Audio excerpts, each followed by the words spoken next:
hot air hangs like a dead man from a white oak tree. People sitting on porches thinking how things used to be. Dark night. It's a dark night. Dark night. It's a dark night.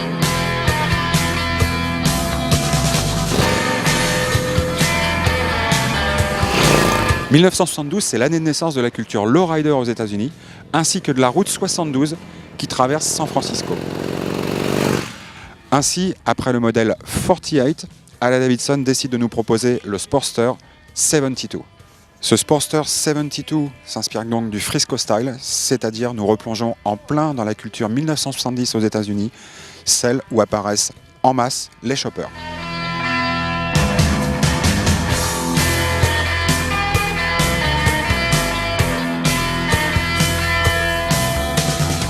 He took her to the outskirts. He pledged his love to her. They thought it was their secret, but someone knew where they were.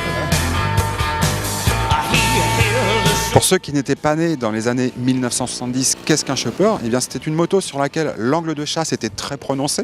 On avait une fourche extrêmement longue, un guidon très en hauteur et une selle, une assise très basse. Eh bien, on retrouve effectivement ces caractéristiques sur le Sportster 72 de Harley-Davidson. Harley-Davidson a donc utilisé la base de son Sportster 1200. Donc cette base, évidemment, c'est la mécanique bicylindre en V, 2 soupapes par cylindre de précisément 1202 cm3, refroidi par air, alimenté par injection.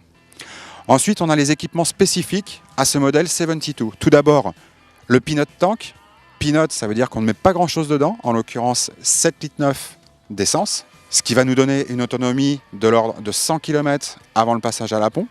On a une roue avant qui fait 21 pouces de diamètre, donc une grande roue à l'avant équipée d'un pneu très fin. On remarque que ces pneus d'ailleurs à l'avant comme à l'arrière sont des pneus à flanc blanc. On a le fameux guidon Up Hanger, c'est-à-dire littéralement le perchoir à singe. Donc ici il est dans sa version intermédiaire, ni trop basse ni trop haute. Enfin on a des commandes avancées et pour la première fois de série sur une Harley-Davidson, on trouve un cache-filtre à air rond. Derniers éléments, on a du pin stripping sur cette machine.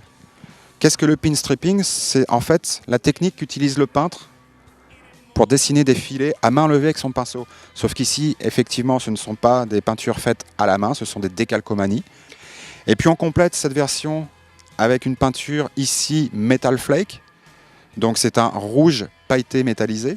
Mais le 72 sera également disponible en noir mat. La moto a vraiment le look d'un chopper, mais elle se prend en main très facilement. On la relève sans problème de sa béquille. C'est une moto qui est très basse et très fine au niveau de l'entrejambe. Donc sans aucun problème, la moto pourra même être pilotée par une femme. De plus, le guidon est un up-hanger intermédiaire, à savoir que vous allez avoir les mains qui vont être à peu près à hauteur des épaules. Ce qui fait qu'au final, la position de conduite sur cette machine est très naturelle et du coup, on prend ce véhicule en main quasi instantanément. Ce grand guidon associé à la finesse, à l'étroitesse du pneu avant nous donne une moto qui est très maniable, très facile à utiliser, notamment en ville. Et puis dernière caractéristique, c'est une moto qui braque très bien. On va faire des demi-tours sur des petites routes sans aucun souci. À la mise en route de la mécanique, on va retrouver une des principales caractéristiques Harley-Davidson, à savoir les vibrations du moteur. Mais les vibrations vont s'estomper au fur et à mesure que le régime va augmenter, ce qui pourra peut-être paraître dommage aux puristes de la marque. En revanche, le moteur se montre punchy, nerveux à bas régime et il est très bien servi par une boîte à 5 rapports. Des rapports qui vont s'enchaîner avec un verrouillage rapide, précis, aussi bien à la montée qu'à la descente. En termes de comportement, on est sur une machine qui va se laisser apprivoiser très facilement. On va aborder tous les virages avec une facilité déconcertante et la tenue de route est même plutôt bonne. En revanche, on va être très vite limité si on commence à rouler un petit peu vite.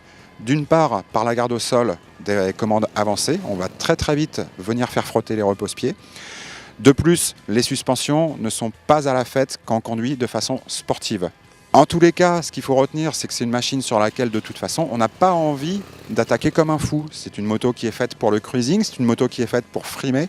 En conclusion, vous n'aurez qu'à soigner votre look pour piloter ce Sportster 72, qui dans son rôle de chopper façon années 70 est vraiment parfait.